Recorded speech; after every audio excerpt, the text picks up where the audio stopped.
잘 지내고 계시죠? 오랜만에 영상을 올리게 되었습니다. 그동안 바쁘기도 하고 많이 피곤해서 영상을 만들 수가 없었는데요. 너무 오랫동안 올리지 못한 것 같아서 죄송해서 지금 토끼와 자라 3차씩 만들어 보았습니다. 이번 시간에 지난 시간 내용 확인하고 그리고 대단원 내용까지 확인하려고 합니다. 조금 시간이 길어지지 않을까 걱정이 되기도 하는데요. 조금 빠르게 나갈게요. 1차 시에 배운 희곡의 특징, 형성평가 확인하고 갈게요. 무대 위에서 연극으로 공연할 목적으로 쓴 연극의 대본을 무엇이라고 하는가? 기억나시죠? 희곡이라고 합니다. 그리고 희곡의 특성으로 적절하지 않은 것 한번 찾아보시겠습니까? 갈등의 문학이다, 무대 상연의 문학이다, 대사와 행동의 문학이다, 그리고 현재화된 인생의 표현이다. 5번 서술자가 이야기를 전개한다. 찾을 수 있으시겠죠? 5번에 서술자가 이야기를 전개하는 것은 소설입니다. 이어지는 문제입니다. 희곡의 구성 단계 중 갈등 해결의 실마리가 보이고 반전이 일어나는 단계는 기억나시죠? 하강입니다. 희곡의 대사 중에서 혼자 하는 말은 독백인 거 기억나시죠? 희곡의 기본 구성 단위는 막과 장입니다. 교과서에 드러난 어휘와 속담도 확인하는데요. 묘한 기술이나 수 무엇이라고 할까요? 네, 묘수 맞습니다. 효험이 좋아 이름난 약은 네, 명약이고요. 못난 사람이 동료를 망신시킨다는 말 의미하는 속담 기억나시죠? 어물전 망신은 꼴뚜기가 시킨다입니다. 발단 부분에 드러났던 꼴뚜기 살펴봅니다. 어물전 망신은 꼴뚜기가 시킨다 라고 해서 못난 사람이 동료를 망신시킨다는 말로 드러나고 있는데요. 용왕에게 어패류가 좋다고 해서 자신도 물고기이면서 용왕에게 어패류를 먹으라고 해서 뱀장어가 꼴뚜기를 나무랄 때 이 속담을 사용하였습니다. 등장인물 뱀장어 확인합니다. 사진 한번 보라고 이 장면 추가했는데요. 어물전 망신은 꼴뚜기가 시킨다는 말을 했는데 이것으로 꼴뚜기와 갈등을 유발하고 있습니다. 꼴뚜기가 용왕에게 뱀장어가 몸에 좋고 기력이 좋다고 이야기를 하게 됩니다. 전기뱀장어 사진입니다. 뱀장어보다 훨씬 크기도 크고 통통하다는 거 알 수 있겠죠. 그래서 이제 자기보다 좀 통통한 전기뱀장어를 먹으라고 뱀장어가 이야기했었는데요. 전기뱀장어는 스트레스를 받으면 전기를 내뿜는다고 합니다. 그래서 특수한 근육을 이용해서 전기를 뿜어내서 이를 통해서 물고기를 잡아 먹기도 하고 적으로부터 보호하기도 한다고 하는데요. 사람에게도 심각한 충격을 줄 수 있다고 합니다. 그래서 물속에서 먹으면 전기가 올라 입이 삐뚤어진다고 말하면서 도루묵을 추천하고 있었죠. 도루묵입니다. 의외로 도루묵이 어떻게 생겼는지 모르는 학생들이 참 많아서 사진을 한번 보여주는 것인데요. 도루묵 같은 경우는 자신의 어원을 소개하면서 원래 물고기였는데 전쟁 중에 임금이 먹을 때 너무 맛이 있어서 금어라고 했다가 전쟁이 끝나고 나서 먹어보니까 맛이 없어서 도루묵이라고 해라 라고 했는데 말짱도루묵 같은 경우는 헐수고 아무 소득이 없는 일을 말짱도루묵이란 말을 쓰기도 합니다. 그래서 맛이 없다고 하면 자기는 이렇게 맛이 없으니까 고등어를 드시라고 이제 추천을 하게 됩니다. 고등어는 우리가 잘 알고 있죠. 그래서 등푸른 생선이라 머리를 좋아지게 할 뿐 병을 낫게 하지 못하고 비리다. 그러면서 한번 냄새를 맡아보라고 용왕의 앞에 다가가서 등을 내밀게 됩니다. 등장인물 문어는 머리가 없고 빨판이 있다는 게 특징이라고 할 수 있는데요. 벌벌 떨고 있다가 핑계를 먼저 대는 것이 낫겠다 싶어서 문어가 나섰잖아요. 그래서 문어 대가리 그러면 대머리를 낮잡아 이르는 말이기도 한데 머리칼이 없는 생선이라 약효가 없다고 이야기를 하고 또 비늘이 없고 빨판은 먹은 자의 피를 다 빨아먹는다는 핑계를 대면서 즐기기도 하고 그러니까 이제 자기는 적당하지 않다고 이야기를 합니다. 자라가 나오는데요. 자라 같은 경우는 저는 자라가 아니라 소뚜껑이다 라고 표현을 합니다. 자라 같은 경우는 자라 보고 놀란 가슴 소뚜껑 보고도 놀란다라는 속담이 있잖아요. 어떤 사물에 놀란 사람은 비슷한 사물만 보아도 겁을 낸다 라는 말이 있기도 한데, 자라로 만든 약이 뭐였더라 그러면서 이제 용봉탕을 이야기하자 자라가 토끼의 간이 좋다고 이제 추천을 하게 됩니다. 그래서 용왕이 급하다고 하면서 자라한테 토끼의 간을 구해 오라고 명령을 하고 이제 자라가 육지로 나아가는 대목이 발단이었습니다. 그래서 발단 부분은 처음부터 41조 끝까지였는데요. 용왕의 병을 낫게 할 약을 얻기 위해서 자라가 토끼를 데려오기로 합니다. 이야기가 1장에서 2장으로 바뀌는데요. 1장이 용궁에서 일어난 이야기라면 2장은 토끼가 사는 산속 내용입니다. 자라가 토끼의 간을 구하기 위해서 육지로 향했잖아요.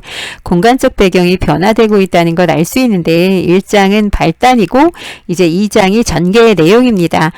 바로 본문에서 연출 노트에 1장과 2장의 배경은 어떻게 바꾸면 좋을까라는 내용이 있는데요. 먼저 확인하고 갈게요. 칠판에 토끼가 사는 산속 그림을 그려 붙이면 될 것 같습니다. 우리가 1장 용궁의 배경을 다른 무대 장치를 만들기는 너무 어려우니까 학생들이고 하니까 칠판이나 옆에 학습판 정도의 그림을 그려서 붙이면 좋겠다라고 했기 때문에 2장도 역시 그림을 그려서 산속 그림을 그려서 붙이면 될 것 같습니다. 본문 확인할게요. 2장 내용인데요. 토끼가 사는 산속, 조금 전에 확인했는데 칠판에 토끼가 사는 산속 그림을 그려 붙이는 것으로 무대장치 처리하면 될 것 같습니다. 자라는 느린 태도로 여기저기 살펴본다. 지시문이라는 거 알 수 있으시죠? 토끼가 가벼운 발걸음으로 나온다. 지금 그림을 통해서 토끼가 깡총깡총 가볍게 뛰어오는 것 확인할 수 있고요. 명랑한 콧노래도 부른다. 토끼가 상당히 낙천적이고 명랑하다는 거 알 수 있습니다. 자라, 말 좀 묻겠소. 토끼, 뻔하다 뻔해. 성급한 성격이라는 거 알 수 있으시죠? 자라의 그 구체적인 내용 듣지도 않고 뻔해 라고 이야기를 하잖아요. 성급한 성격 확인할 수 있고요. 뭐가 뻔하단 말이오? 라고 하니까 토끼가 나 토끼님을 찾는 거 아니에요? 자라, 용하다 용해. 간이 명약이라 그런지 머리도 참 총명하다. 얘 맞소이다. 지금 명약 그러면 효험이 좋아 이름난 약을 명약이라고 합니다. 낱말 뜻 확인하고 가는데요. 토끼, 나하고 달리기 하자고 왔지요? 내용이 틀렸죠. 아니 그게 아니고 나하고 저 머나먼 용궁 속 구경을 가자고 왔소이다. 이어지는 내용 살펴봅니다. 토끼, 용궁? 거기가 어딘가요? 달나라에 절구질하러 간 적은 있어도 용궁 소리는 처음 듣네요. 옛날에는 토끼가 달나라에서 절구질하며 산다는 이야기가 있었거든요. 그걸 끌어왔다고 보면 되는데 자라, 용궁이란 줄줄이 부르는 노래처럼 괄호 안의 이야기는 지시문입니다. 바닷속의 구중궁궐 아름다운 선녀들이 춤을 추고 온갖 보석 반짝이며 나를 가져가라 손짓하고 사시사철 입을 옷이 궁안으로 넘쳐나네. 어여쁜 인어공주 토끼 같은 멋진 남자 찾아오길 기다리며 가야금 연주한다네. 지금 보석이 나를 가져가라고 손짓하고 의인법도 드러나고 있고요. 낱말 확인한다면 구중궁궐 그러면 겹겹이 문으로 막은 깊은 궁궐, 임금이 있는 대궐 안을 구중궁궐이라고 표현합니다. 지금 자라가 토끼를 유혹하는 말을 하고 있는 거잖아요. 그래서 토끼가 정말 환상적이네요 라고 이야기하는데 이 자라, 자 토끼님 나하고 용궁 구경 갑시다 라고 하는데 자라는 감언이설로 토끼를 유혹하고 있습니다. 감언이설 그러면 달콤한 말로 남을 유혹할 때 쓰는 한자 성어인데요. 귀가 솔깃하도록 남의 비위를 맞추거나 이로운 조건을 내세워서 꿰는 말을 감언이설이라고 합니다. 토끼, 난 털에 물 묻히는 건 싫은데. 자라, 그런 게 무슨 대수요? 지금 대수요라고 나와 있는데 대수는 부정문이나 의문문에 쓰여서 대단한 것을 나타내는데 털에 물 묻히는 거 정도가 뭐가 그렇게 대단한 일이냐. 아무것도 아니다. 별거 아니다. 그래서 서리법으로 쓰고 있습니다. 지금 대화로 짐작할 수 있는 토끼와 자라의 성격 추측할 수 있는데요. 토끼는 자라가 구체적으로 어떤 말을 물을지도 모르고 뻔하다 뻔해 그러면서 성격이 급하다는 거 드러나고 있고 난 털이 왜 묻히는 거 싫어 외모를 중시한다는 것도 알 수 있습니다. 그리고 맨 처음에 아주 명랑하게 나왔잖아요. 콧노래도 부르면서 낙천적이라는 것 알 수 있고 자라는 침착하게 치밀하게 지금 토끼를 속이고 있잖아요. 그래서 이 부분에서는 자라가 상당히 침착하게 토끼를 유혹하고 있다는 걸 알 수 있습니다. 자라는 다가가 토끼 겉옷을 뒤집어서 입혀준다. 토끼는 털을 안 입고 가죽이 밖으로 나온다. 그래서 연출노트 보면 토끼의 의상은 어떻게 준비하는 것이 좋을까라고 되어 있는데 뒤집어서 입을 수 있도록 안쪽은 매끈하고 바깥은 털이 있는 옷을 준비하는 것이 좋겠습니다. 토끼와 자라 성격 장면 다시 확인합니다. 토끼는 성격이 급하고 외모를 중시하고 낙천적인 반면에 자라는 침착하고 치밀하다. 요 지금 전개 부분에서 드러나는 성격입니다. 자라는 가머니절로 토끼를 유혹하고 있다라는 것 확인할 수 있습니다. 이어지는 내용입니다. 토끼, 자라의 등을 잡는다. 자라, 기어가 바닷속으로 뛰어든다. 둘은 바닷속을 헤엄치는 모습을 몸동작으로 연기한다. 판소리 음악이 다시 이어진다. 몸동작은 되도록 재미있게 만든다. 어느덧 두 인물이 용궁에 들어서면 3장으로 넘어간다. 여기까지가 전개 부분인데요. 지금 전개에서는 자라가 토끼를 설득하여 용궁으로 데리고 가는 내용입니다. 이 글의 전체적인 공간 배경 확인합니다. 1장에서는 용궁, 2장은 토끼가 사는 산속, 3장은 용궁, 다시 마무리는 육지인데요. 1장이 발단, 2장이 전개, 3장에는 절정과 하강이 같이 드러나고요. 마무리 부분이 대단원입니다. 3장 내용 확인합니다. 3장은 절정과 하강이 같이 드러나고 있는데요. 공간적 배경이 이제 다시 용궁으로 바뀝니다. 용왕이 신이 나서 걸어 나온다. 그러나 금방 몸이 아파서 쓰러지며 의자에 앉아 거친 숨을 쉰다. 연출 노트를 보면 용왕의 행동으로 짐작할 수 있는 용왕의 상태는 어떠한가 라는 말을 통해서 병이 위중한 상태임을 알 수 있습니다. 왜냐하면 금방 의자에 쓰러져서 숨을 거칠게 쉬고 있으니까요. 용왕, 그래 토끼를 잡아왔다고 어서 들라 해라. 문어, 자라 대신 토끼를 데리고 들어오세요.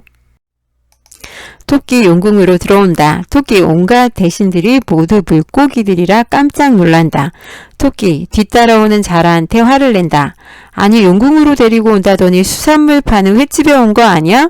실망감 때문에 이렇게 이야기하고 있습니다. 기대를 잔뜩 하고 왔는데 그렇지 않아서 자라, 토끼님 눈에는 이 용궁이 수족관으로 보인단 말이오? 발칙하도다. 짐의 궁전을 모독하다니. 발칙하다 그러면 하는 짓이나 말이 매우 버릇없고 막대어 괘씸할 때 쓰는 말이고요. 모독하다 그러면 말이나 행동으로 더럽혀 욕되게 하다 뜻입니다. 토끼 용왕을 본다. 저 생선은 처음 보는데 근데 싱싱하지가 않아 회로는 못 먹겠고 매운탕으로 먹겠다. 용왕이 지금 나이 들고 병들어서 이렇게 표현하고 있는 것입니다. 용왕, 부르르 떨며 화를 낸다. 어서 저 고얀 놈 배를 갈라라. 냉큼 간을 가져오지 못할까. 신하들이 토끼를 향해 달려든다. 토끼 피한다. 지금 토끼의 배를 가르라고 갈등이 최고조에 달하고 있기 때문에 절정 부분이라는 거 알 수 있으시죠? 토끼, 내가 잘못 들었나? 정중하게, 방금 간이라고 하셨습니까? 연출노트 확인할게요. 이 장면에 등장하는 토끼를 연기할 때 말투와 행동 면에서 강조할 것은 무엇일까? 토끼가 깜짝 놀랐을 텐데 이 위기 상황에서 꾀를 발휘해야 되잖아요. 그래서 위기가 닥친 것을 알고 놀란 마음을 감추는 모습으로 점잖은 말투와 태연한 척 긴장감을 숨기는 모습이 필요합니다. 자라, 토끼님 미안하오. 용왕께 명약으로 바치려고 당신을 데려온 것이오. 내 간을 약으로 바치려고요? 그렇다. 문어 잽싸게 달려들어 다리로 토끼를 감싸진다. 전기뱀장어는 토끼 옆을 스친다. 토끼는 전기가 올라 소스라친다. 지금 토끼가 상당히 위태로운 상황이잖아요. 이럴 때 쓸 수 있는 한자 성어들이 여러 개 있는데 확인합니다. 백척간두, 풍전등화, 위기일발, 절체절명 이런 말 확인할 수 있는데 어떤 뜻인지 살펴봅니다. 한자성어 확인합니다. 백척간주 그러면 백자나리는 높은 장대 위에 올라섰다는 뜻으로 몹시 어렵고 위태로운 지경을 이룹니다. 지금 토끼와 같은 상황에서 백척간주라는 말 쓸 수 있습니다. 두 번째로 풍전등화는 여러분들도 아실 수 있을 것 같아요. 바람 앞에 등불이라는 뜻으로 사물이 매우 위태로운 처지에 놓여 있는 것을 비유적으로 이르는 말입니다. 절체절명이라는 말도 쓸 수 있는데요. 몸도 목숨도 다 되었다는 뜻, 다 끊어졌다는 뜻으로 어찌할 수 없는 절박한 경우를 비유적으로 이르는 말입니다. 네 번째로 위기일발이란 말도 쓸 수 있는데요. 여유가 조금 더 없이 몹시 절박한 순간을 위기일발이란 말을 씁니다. 그래서 토끼가 위험에 처한 상황에서 백척간두, 풍전등화, 절체절명, 위기일발 사용할 수 있습니다. 토끼, 침착함을 잃지 않고 과장해서 아하하 안타깝다. 오호 통제라. 토끼간이 산속 짐승한테만 명약인 줄 알았더니 이런 생선들한테도 쓸모가 있더란 말이냐. 그래서 우리 조상들은 간을 5-6개씩 물려받았구나. 좋다. 주지 줘. 간을 줘서 생명을 살린다면 아까울 것이 없지. 낱말 뜻부터 볼게요. 오호 통제라 그러면 비통하다. 슬플 때 쓰는 말인데요. 되게 슬플 때, 탄식할 때 많이 사용하는 표현입니다. 토끼가 지금 거짓말한다는 거 알 수 있으시죠? 꾀를 내고 있다는 것 추측할 수 있습니다.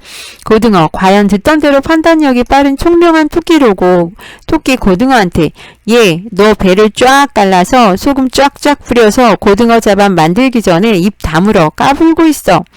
지금 고등어한테는 지금 토끼가 상당히 위협적인 태도로 이야기하고 있다는 것 알 수 있으시죠? 용왕마마한테는 상당히 정중한 데 비해서 용왕마마 다만 한 가지 안타까운 사실을 말씀드려야겠나이다. 고등어 자반 그러면 소금에 절인 고등어를 토막쳐서 굽거나 쪄서 만든 반찬. 자반 만들기 전에 가만히 있어라. 지금 위협적으로 이야기한 거고요. 용왕 뭐냐 얼른 칼을 가져다 배를 쭉 갈라보자. 토끼 예로부터 토끼들은 간이 배 밖으로 나왔습니다. 호랑이, 여우, 늑대, 표범, 살쾡이, 독수리한테 쫓기다 보니 간을 뱃속에 넣고는 살아갈 수가 없거든요. 산속 깊은 골짜기에다 차곡차곡 재워놓고 다니다가 밤에만 배 안에 집어넣고 살고 있다고 합니다. 가 아니라 살고 있습니다. 위기 상황에서 지금 토끼가 지혜를 발휘해서 꾀를 내고 있습니다. 이어지는 내용입니다. 용왕, 그거 큰일이다. 저놈 말을 믿지 마세요, 폐하. 뱀장어가 만류하고 있습니다. 신하들은 속지 않고 있고요. 용왕은 지금 속고 있습니다. 도루묵, 먼저 저놈 배를 갈라보고 간이 없으면 다시 토끼를 잡아오면 어떨는지요? 토끼 엄살을 떤다. 아이고 나중네 그 아까운 간을 그 용하다는 명약을 심심산골에 숨겨두고 아까운 목숨만 사라지네. 심심산골 그러면 깊고 깊은 산골을 말합니다. 자라 폐하 다시 육지로 나가 토끼간을 받아오겠나이다. 산속 짐승이나 물속 짐승이나 모두 하나뿐인 생명입니다. 힘이 들더라도 한 번 더 다녀오겠습니다. 그래라 그래 간도 없는 놈을 죽여 무엇하겠느냐. 털가죽도 뒤집어 쓰는 걸 보니 간이 아니라 심장도 밖에다 내놓고 다닐 놈이로다. 얼른 서둘러 다녀오너라 라고 하는데요. 자라는 상당히 우직하고 충성스럽다는 것 확인할 수 있습니다. 이에 비해서 용왕은 약간 권위를 많이 내세우고 자기의 이익만 꾀하는 인물이라는 것 알 수 있으시죠? 연출노트 확인합니다. 이 장면에 등장하는 용왕과 신하들을 연기할 때 말투와 행동 면에서 강조할 것이라면 용왕은 토끼의 말에 이렇게 귀 기울이는 속아 넘어가는 모습이 드러나도록 연기를 해야 하고요. 신하는 토끼를 믿지 않는 용왕을 만류하는 모습이 드러나고 있습니다. 자라 다녀오겠습니다. 폐하. 뱀장어 칼을 휘두르며 쫓아온다. 괄호 안에는 행동이에요. 지시문입니다. 속지 마십시오 폐하. 이놈 간 내놔 간 내놔 라고 하면서 이제 절정이 끝납니다. 45쪽 끝까지가 절정인데요. 토끼는 간을 두고 왔다는 거짓말로 위기를 모면합니다. 그래서 토끼가 최대의 갈등 상황, 배를 갈라라 라고 하는 부분이 나와 있고 이제 막 빠져나오는 내용 제시되고 있습니다. 하강 부분인데요. 토끼 도망치며 얼른 자라의 등에 탄다. 토끼 자라의 등을 발로 차며 이랴 낄낄한다. 둘은 헤엄쳐 간다. 둘의 뒤로 다른 물고기들이 헤엄쳐 따라온다. 재미있는 빠른 음악이 울린다. 토끼 아이고 이놈아 빨리 가자. 간 떨어지겠다. 간이 콩알만해지겠다. 지금 관용어가 2개 나와 있는데요. 간 떨어지다 그러면 몹시 놀라다는 뜻의 관용구이고 간이 콩알만해지겠다 라는 말도 겁이 나서 길을 펴지 못할 때 사용하는 관용구입니다. 뭐라고? 간이 떨어져? 간을 지금 구해야 되는 상황이잖아요. 그리고 간이 없다고 그래서 육지로 가는 상황인데 아니야 어서 가. 똥 떨어진다는 소리다. 아 걱정하며 내 등에 싸지 마. 순진하죠? 자기 등에 쌀 것 같은지. 이놈아 토끼똥은 동글동글 콩자반처럼 예쁘기만 하다. 비유 하나 있는 거 아시죠? 지기법. 콩자반처럼 생겼다. 둘은 헤엄쳐 간다. 주명은 푸른 물이 어른거리는 것처럼 출렁인다. 둘은 땅에 도착한다. 그러면 연극은 마무리로 넘어간다 라고 했는데요. 연출 노트 확인합니다. 육지로 올라오는 장면, 푸른 물을 이제 어떻게 표현해야 좋을까라는 부분에서 파란 셀로판 종이를 붙인 조명을 이용해서 푸른 물이 어른거리는 장면을 연출할 수 있습니다. 여기까지가 하강인데요. 토끼가 자라와 함께 용궁을 지금 빠져나오는 이렇게 헤엄쳐서 빠져나오는 내용이 드러나고 있습니다. 마무리 확인합니다. 마무리 부분은 이제 육지 부분인데요. 자라는 땅에 엎드려 헉헉 숨을 쉰다. 토끼는 깡충깡충 뛰어 언덕에 오른다. 자라는 땅에서 걷느라 천천히 걷는다. 지시문의 내용입니다. 자라 소리친다. 같이 가. 이 부분의 연출 노트는 토끼와 자라는 대사를 말하기 전에 거리를 두고 서 있어야겠군. 같이 가라고 하니까 토끼 소리 지른다. 왜 같이 가? 간 하나만 줘야지. 너 줄 간은 없다. 뭐라고? 하하하 이 토끼님을 속여서 용궁으로 데려가? 하마터는 가마솥에 들어가 통째로 토끼탕이 될 뻔했구나.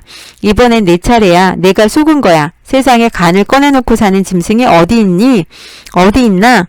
이 어리석은 자라야. 이어지는 내용입니다. 자라 뭐야 난 몰라 깜빡 속았네. 허탈감이 드러나고 있고요. 이놈 자라야 너나 이 땅을 어슬렁거리다 보약 좋아하는 사람들한테 잡혀 자라탕이나 되어라.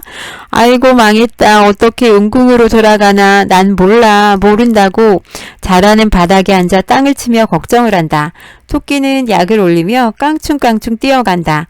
자라 노래와 토끼 노래를 하며 끝을 낸다. 지금 그림을 통해서 토끼는 깡충깡충 뛰고 있고 자라는 털포덕 앉아 걱정하는 모습으로 이제 그 연출 노트 기록하고 있는데요. 토끼와 자라의 상황이 변화되고 있습니다. 토끼와 자라의 상황을 보면 토끼는 용궁에서는 수세에 몰렸다가 육지로 오면서 자라를 놀리는 위치로 바뀌었고요. 자라는 용궁에서는 위에 있었다가 지금 마무리 대단원 부분에서는 육지로 나오면서 간도 못 구하고 자칫하면 자라탕이 되어야 될 신세로 절박한 상황으로 바뀌었습니다. 자라 노래 산토끼 토끼야 어디를 가느냐 깡충깡충 뛰면서 어디를 가느냐 토끼 노래 산꼭의 고개를 나 혼자 넘어서 토실토실 내간을 지키고 살 테야. 연출 노트 보면 토끼와 자라가 노래를 부르고 나면 출연진이 모두 나와 음악에 맞추어 함께 춤을 추는 것이 어떨까. 그러면 연극을 마무리하는 효과가 날 것 같아 라고 해서 마무리할 때는 다 함께 나와서 춤을 추고 인사하는 게 어떨까라는 게 드러나고 있습니다. 여기까지가 대단원이고요. 대단원의 내용은 토끼는 자신에게 속은 자라를 돌리며 산속으로 돌아가고 있습니다. 토끼와 자라 전체적인 글의 짜임 확인하고 갈게요. 발단 부분은 1장의 내용이었습니다. 용궁 부분이었는데 용왕의 병을 낫게 할 약을 얻기 위해서 자라가 토끼를 데려오기로 하는 내용이었고요. 전개는 2장 부분입니다. 그래서 토끼가 사는 산속으로 자라가 가서 토끼를 설득해서 용궁으로 데리고 오는 내용. 그리고 절정은 3장 앞부분이라고 볼 수 있는데요. 3장에서는 다시 용궁으로 공간적 배경이 바뀌었고 토끼는 간을 두고 왔다는 거짓말로 위기를 모면합니다. 하강 부분은 3장 뒷부분인데요. 토끼가 자라와 함께 용궁을 빠져나오는 내용이었습니다.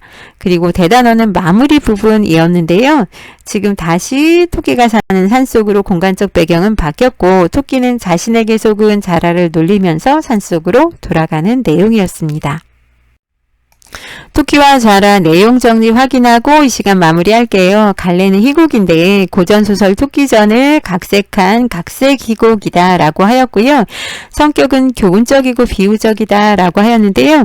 교훈적인 것은 토끼의 입장에서는 아무리 어려움에 처해도 지혜를 발휘하면 그 어려움에서 벗어날 수 있다. 하늘이 무너져도 솟아날 구멍이 있다 라는 것. 호랑이에게 잡혀가도 정신만 차리면 산다 라는 속담처럼 이제 지혜롭게 행동하면 된다는 것. 용왕의 입장에서 본다면 쓸데없이 지나친 욕심을 내지 말자라는 교훈을 줄 수 있고요. 비유적인 표현 지규법도 드러났고 또 속담을 통해서 풍요법을 통해서 이제 비유적인 표현이 드러난다라는 말도 할 수 있습니다. 소재는 용왕의 병과 토끼의 간, 하나를 이야기하라면 토끼의 간이라고 했고요. 주제는 용왕의 헛된 욕심에 대한 경계도 드러나고 토끼의 지혜에 대해서도 드러나고 있습니다. 특징은 인간을 동물에 빗대어 인간 사회를 풍자하고 있다는 것 알 수 있고요. 이를 통해서 교훈적인 내용을 전달하고 있다라는 말 할 수 있습니다. 등장인물의 말과 행동을 재미있게 표현해서 해학적인 재미를 주는 작품이라고 할 수 있는데요. 이 작품을 통해서 이제 연극으로 표현하는 여러 과정과 절차를 우리가 살펴보았습니다. 고생하셨습니다.